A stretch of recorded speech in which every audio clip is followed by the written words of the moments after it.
aí, galera do mal, tudo bem com vocês? Hoje, finalmente, oficialmente, em clima de carnaval, saudades bloquinho, tô lançando aqui o primeiraço caso desse canal. Antes da gente começar, por favor, se inscreve no canal, ativa o sininho para você saber sempre que tiver alguma coisa nova surgindo por aqui.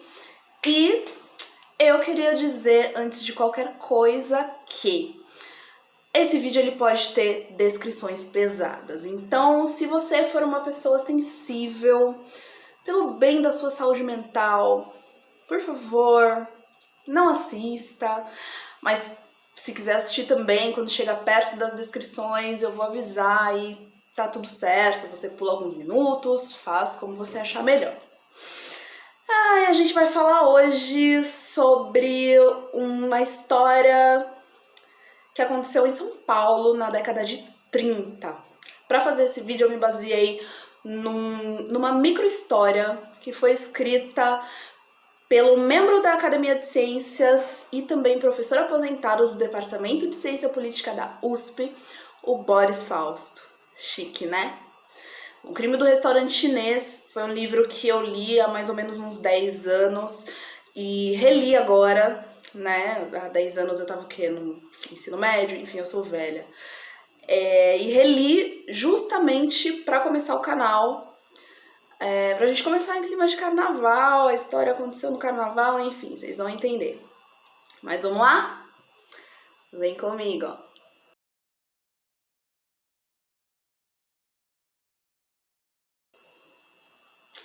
Vou dar um contexto rapidinho sobre a época. O ano de 1938 era o ano em que ia acontecer a 14ª eleição para presidente no Brasil, só que ele foi marcado pelo autogolpe do Getúlio Vargas, que instaurou, ó as palavras fugindo aqui, instaurou o Estado Novo. O que é isso? Explica melhor. O cenário era o seguinte: o Getúlio estava no poder desde 1930, eram 8 anos de poder. E aí tinham surgido dois grupos que estavam ameaçando esse poder de Getúlio Vargas. O primeiro deles era a Ação Integralista Brasileira, que era um grupo de extrema-direita que se inspirava no fascismo italiano. Era tipo uns seguidores de Bolsonaro, fica aqui entre nós.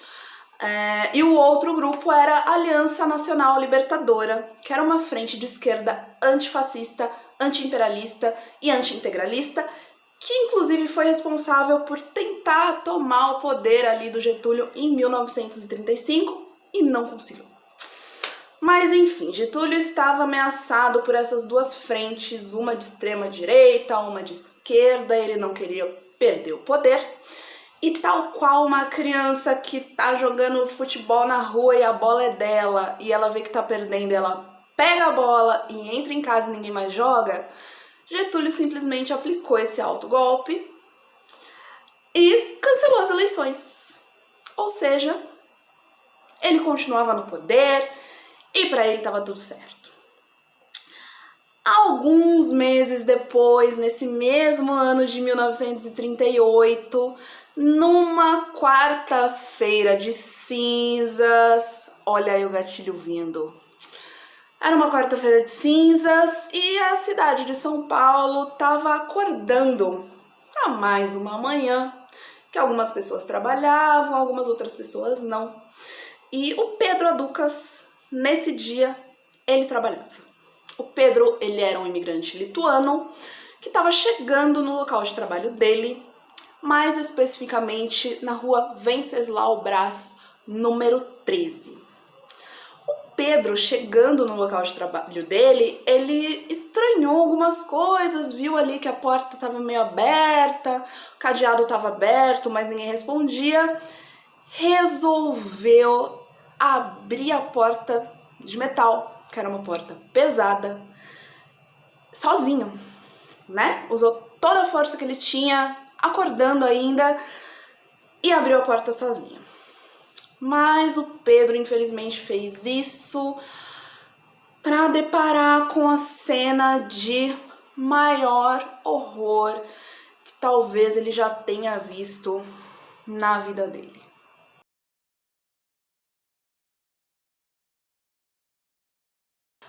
O Ho-Fung, vindo da China em 1926, ele veio para o Brasil convidado pelo primo dele, o Antônio Acui, que já tinha se estabelecido na cidade de São Paulo alguns anos antes, e comprou as passagens para ele e trouxe ele para trabalhar para um restaurante de um outro imigrante chinês chamado João Aquiao Xing.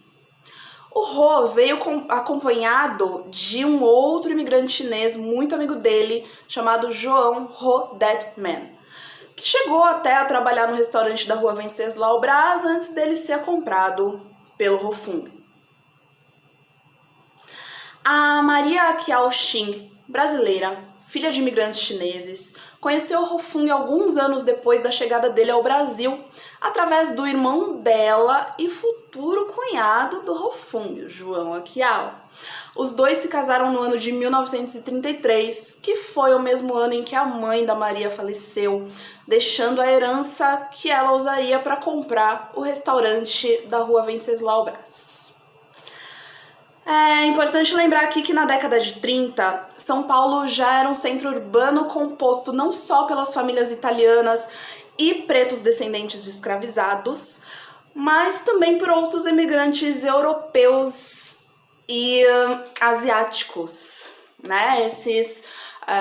Os imigrantes asiáticos, isso não é uma opinião minha, mas uma opinião da época, eles foram meio que usados para substituir a mão de obra preta escrava por ser mais barata e mais dócil que os imigrantes europeus. Sim, essa narrativa ela vem carregada de racismo, eu tenho ciência disso. E eu queria avisar que ainda piora, então se for um gatilho pra você, por favor, não continue com o vídeo, tá? E como eu acabei de dizer que ainda piora, nem todo mundo via os imigrantes chineses com os mesmos olhos. Havia quem enxergava essa galera como pessoas corruptas por natureza, com hábitos ruins, viciados em ópio, preguiçosos, que não iam conseguir fazer o trabalho braçal. Sim, tinha mais racismo ainda. E grande parte desse preconceito, principalmente em relação a chineses, ela vinha de um personagem que foi criado lá na década de 20, na Inglaterra, mas que foi amplamente divulgado pelos estúdios estadunidenses. Era o Dr. Fu Manchu. Ele era um vilão com poderes sobrenaturais e o filme, os livros, o retratavam como um inimigo do homem branco, que queria só matar gente branca e tomar as mulheres deles. Era só para isso que o Dr. Fu Manchu existia. Enfim, né, a Europa e os Estados Unidos trazendo aí uma imagem nada a ver sobre a cultura alheia, como sempre. Por conta dessa imagem negativa que as pessoas tinham dos chineses, pouquíssimas vagas imigratórias eram abertas para eles nessa década. Em 1938, estima-se que a comunidade chinesa em São Paulo era de mais ou menos 200 pessoas. Era bem pouco. E as últimas duas vítimas eram José Kulikevicius e o Severino Lindolfo Rosa. Eu não consegui foto do Severino, eu consegui foto só do José. O José Kulikevicius, ele era um imigrante lituano e o Severino Lindolfo Rosa era brasileiro. E os dois trabalhavam no restaurante chinês tinham poucos dias. E eram deles os primeiros corpos encontrados pelo Pedro Aducas quando ele entrou no salão.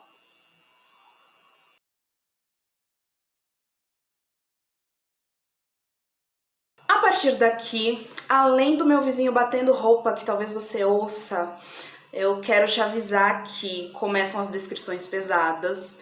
Então, se você não quiser, assim, de novo, pelo bem da sua saúde mental, cara, não continua, porque, né, eu sei como é. Mas vamos lá. Na manhã do dia 2 de março de 1938, o Pedro Aducas, ele encontrou, ao entrar no restaurante chinês, os corpos do José e do Severino, estirados no chão do salão. Os dois estavam irreconhecíveis, eles estavam de bruços, com a cabeça esfacelada, né, esmagada, porque eles tinham sido golpeados na cabeça enquanto eles dormiam nas mesas do salão com um pilão de madeira de mais ou menos uns 70 centímetros de comprimento. Um pouquinho mais pra frente, entre o salão e a entrada da casa do Ho-Fung, que ficava nos fundos, o Pedro ele encontrou justamente quem? O patrão dele, Ho-Fung. Ele também foi golpeado com o mesmo pilão, né? Provavelmente ele desceu ali do quarto porque ele ouviu um barulho estranho. Na cena do crime ele estava vestido, ele estava de camisa, ele estava de chinelo, então quer dizer que ele não saiu correndo, ele não achou que tivesse alguma coisa estranha acontecendo no salão, então ele ainda teve tempo de se vestir.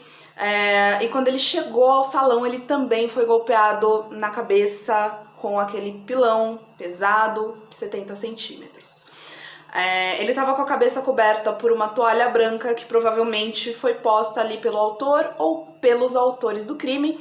E o Ho-Fung, além desses golpes na cabeça, ele tinha sido asfixiado, né? Então, o autor ali do crime, para se certificar de que o Ho-Fung estava morto, amarrou um cordão ali de algodão no pescoço dele, segurou bem forte até que, enfim, ele morresse. Depois disso, o Pedro ele ainda entrou na casa do Ho-Fung e da Maria, foi até o quarto do casal e encontrou a última vítima, que seria a Maria Aquiao Shin. Pelo que a polícia constatou, ela não foi pega de surpresa pelo assassino. Ela percebeu a presença dele, né? Ele entrou no quarto ali para tentar, de repente, achar uma chave de um cofre ou achar dinheiro. E eles lutaram, né? Ela não foi espancada como os outros, mas foi morta por asfixia. E o corpo dela foi encontrado do lado da cama. Ela estava ao contrário, estava a cabeça virada para o lado dos pés e os pés virados para o lado da cabeceira da cama. Estava de barriga virada para cima, ao contrário das outras 3 vítimas. E os cabelos lisos espraiados no chão. Se esse crime tivesse sido cometido por uma única pessoa, precisaria de uma pessoa muito, muito rápida e muito, muito forte para conseguir cometer 4 homicídios em sequência. Imagina, com as próprias mãos, sem uma arma de fogo. No primeiro momento, a polícia ela não descartou a possibilidade de ter tido mais de um autor, inclusive. O número 13 da rua Venceslau Braz acabou virando um ponto de várias aglomerações. Saudades aglomerar, não sob essas circunstâncias, mas saudades, enfim, é o gatilho vindo de novo. Virou um ponto de várias aglomerações por conta do número de policiais ali, peritos investigando crime, por conta do leilão dos poucos imóveis que acabaram restando no local, que acabava juntando muitos curiosos. Esse crime ele foi também comentado incansavelmente nas rádios, ocupou primeira página de jornal com foto explícita, manchete sensacionalista e chegou até a virar... Não, essa parte me desculpa, ela seria cômica se não fosse trágica. Chegou a virar moda de viola. Virou uma moda de viola de uma dupla da época. Não consegui encontrar, senão eu trazia aqui pra vocês ouvirem. Mas tem no livro a letra, então quem se interessar, quiser comprar, tem na Amazon, né? Às vezes dá uma sumida, porque é um livro um pouquinho mais antigo, mas tem. Procurem. Tentem achar em sebo em algum lugar.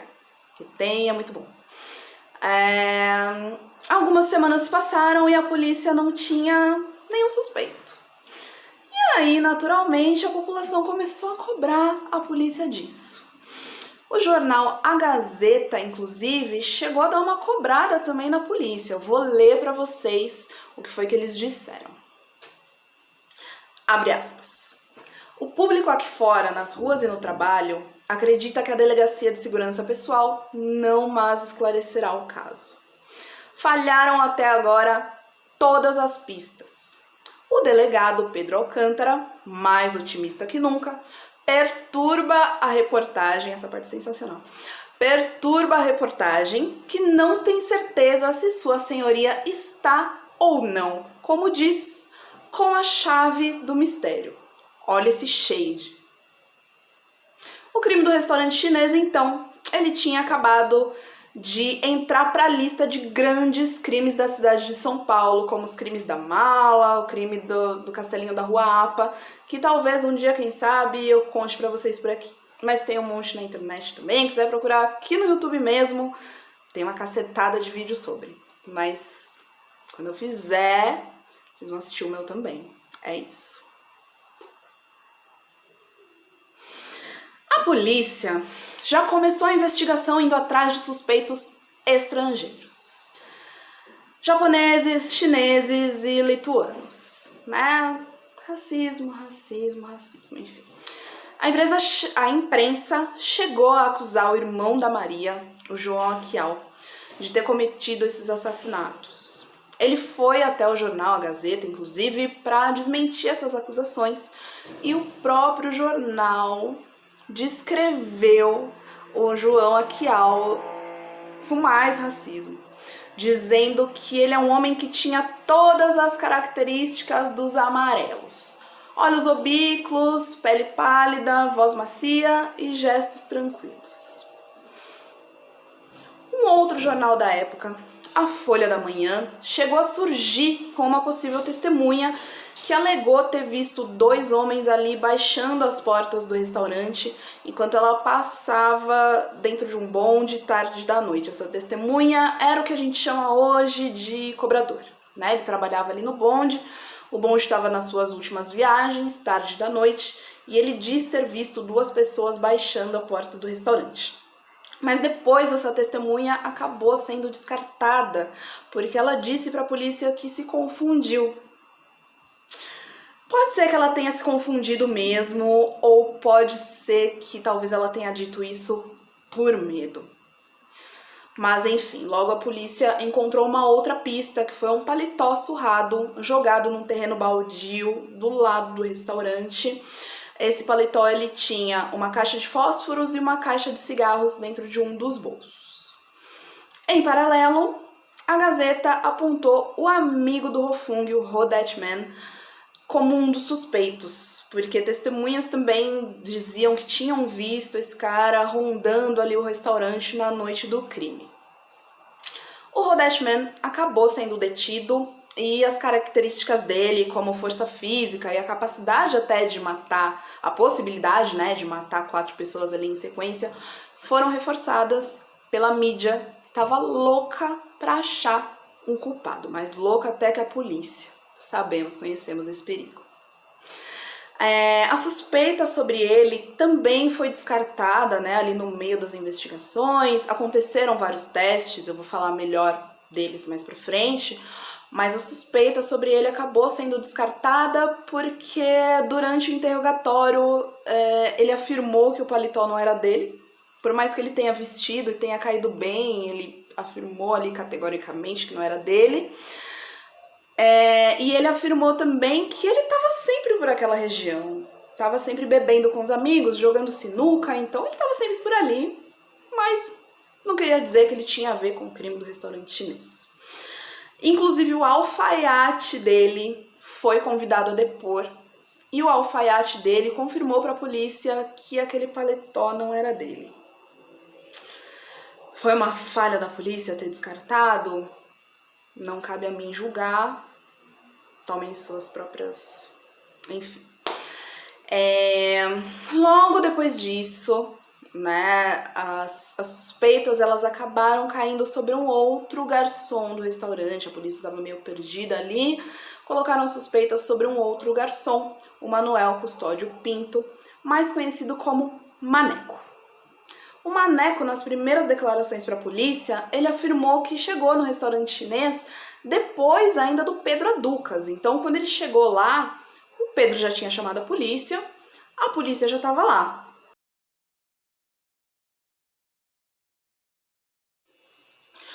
O Arias tinha chegado em São Paulo no ano de 1937, quando ele tinha apenas 21 anos. Ele tinha vindo da cidade de Franca E ele era um cara muito simples, ele não tinha conhecido o pai, viveu com a mãe, né, até os 10 anos de idade. A mãe dele era alcoólatra, o abandonou quando ele tinha 10 anos de idade, e ele foi meio que adotado por um tio.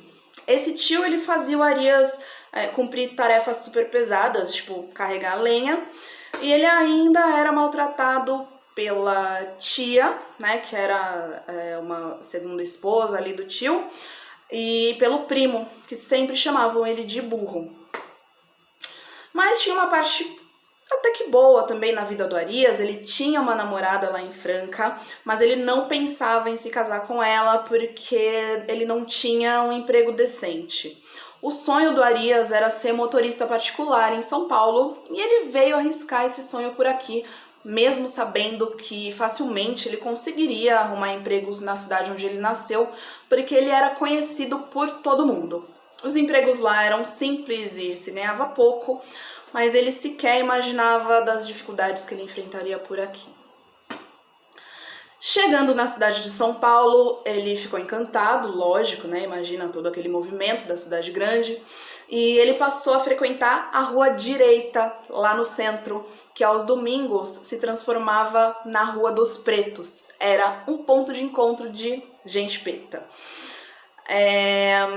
O Arias encontrou um emprego no restaurante chinês, depois de muita procura, mas durou pouco, porque, como eu já disse, ele queria curtir o carnaval. Ele pediu demissão, né, porque um cara jovem do interior, cheio de sonhos, tinha uma coisa que ele não conseguia tirar da cabeça, que era a folia de carnaval da cidade grande, que com certeza era muito maior que a folia da cidadezinha lá do interior em que ele tinha nascido.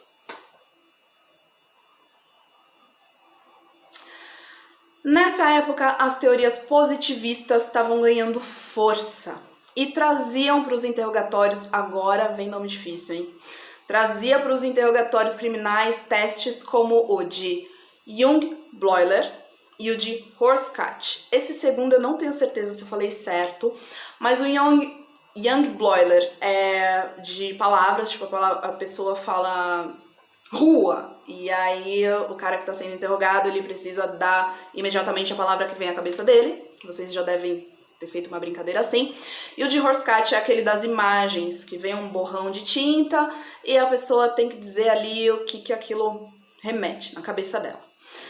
Esses testes, eles eram realizados para analisar as reações a esses estímulos, né, que poderiam talvez ali lembrar o suspeito da cena do crime e fazer com que ele reagisse àquilo.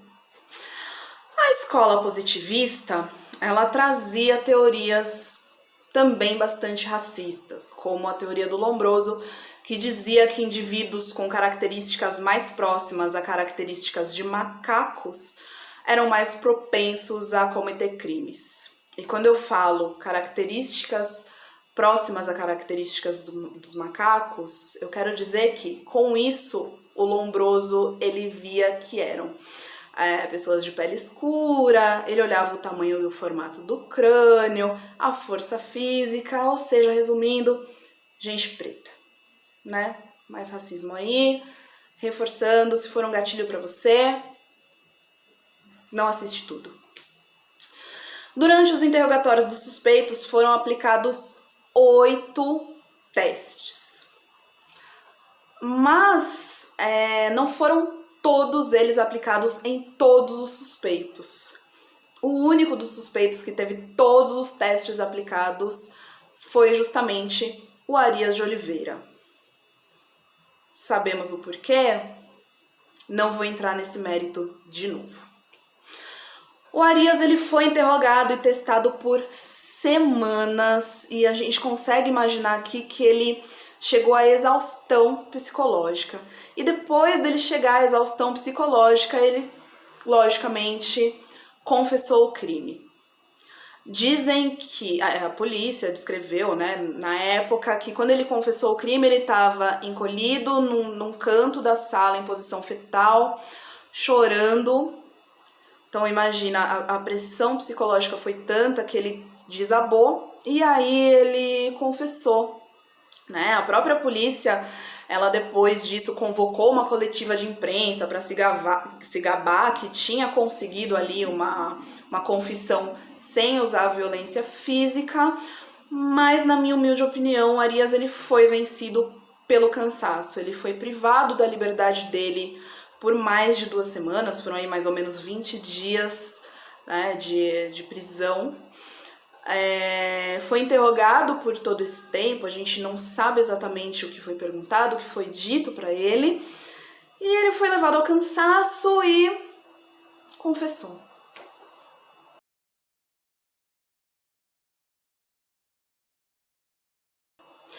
O Arias ficou encarcerado enquanto acontecia a Copa do Mundo de 38. Essa Copa do Mundo, para aqueles que entendem de futebol, ela trazia nomes como o do Leônidas da Silva, que era conhecido como Diamante Negro na seleção brasileira. O próprio Arias, ele passou durante essa fase até a ganhar uma certa simpatia do público, porque ele se parecia fisicamente com o Diamante Negro. Sobre o advogado dele, advogado de defesa, o Dr. Paulo Lauro, ele era um dos poucos homens pretos estudados da época. Ele fazia parte de uma pequena burguesia preta composta por advogados, médicos, dentistas, jornalistas que representavam uma parcela pequena da população que era contrária ao status quo. Eram pessoas pretas que não se sustentavam por subtrabalhos ou por frutos da vadiagem. O Dr. Paulo Lauro ele foi contratado pela Frente Negra, que era um grupo que reivindicava aí a igualdade racial, e tinha como slogan Deus, Pátria, Raça e Família. Esse slogan depois ele acabou sendo mudado para a Frente Negra não ser comparada aí à Ação Integralista, porque a Ação Integralista resolveu adotar um slogan bem parecido, que era Deus, Pátria e Família, mas enfim. Não cabe a mim julgar também. O Arias passou quase 4 anos preso. Ele foi absolvido 2 vezes por voto popular pela falta de provas consistentes que colocassem ele na cena do crime, que comprovassem a culpa dele. O primeiro julgamento aconteceu em 1939. Em 1939, estava acontecendo também justamente a Segunda Guerra Mundial. Então a saga do Arias ficou meio que sufocada ali, ficou discretinha nos jornais, porque lógico, né, por uma causa até que nobre, estava acontecendo uma guerra no mundo que estava afetando diretamente a comunidade judaica, trazendo incertezas sobre as suas vidas. As páginas dos jornais eram repletas ali de notícias sobre bombardeios e mortes na Europa. Mas desse primeiro julgamento, Arias foi absolvido e houve um segundo julgamento em que ele foi absolvido de novo. A acusação recorreu e ele foi absolvido novamente. Isso aconteceu em 1940. E em 1942, mesmo tendo sido pintado ali como negro vagabundo, que faria qualquer coisa por dinheiro menos trabalhar, ele foi absolvido por uma terceira vez, e agora não foi pelo público, né? Foi pelo Tribunal de Apelação. Até hoje, nem a polícia, nem a justiça conseguiu encontrar quem tenha cometido o crime do restaurante chinês, né? Mas a gente sabe que a última folha do processo era uma petição para devolverem a carteira de motorista do Arias. O próprio Arias também assinou essa petição, porque ele finalmente tinha conseguido um emprego como motorista particular. Em 1942, depois que ele foi solto, finalmente ele voltou para o anonimato, deve ter sido um alívio, mas o crime ele viveu por muito tempo na memória coletiva da cidade. Inclusive ele apareceu em algumas matérias há poucos anos atrás, digamos anos 90, né, relativamente pouco. E esse crime ele viveu também, principalmente na memória de militantes da luta contra o preconceito racial. E chegamos aqui ao fim do nosso vídeo. Eu espero muito que vocês tenham gostado. Se você não se inscreveu no canal, por favor, se inscreva, deixa a sua opinião nos comentários, ativa o sininho que vem muito mais conteúdo como esse. E é isso. Muito obrigada por assistir até aqui e até a próxima. Tchau, tchau!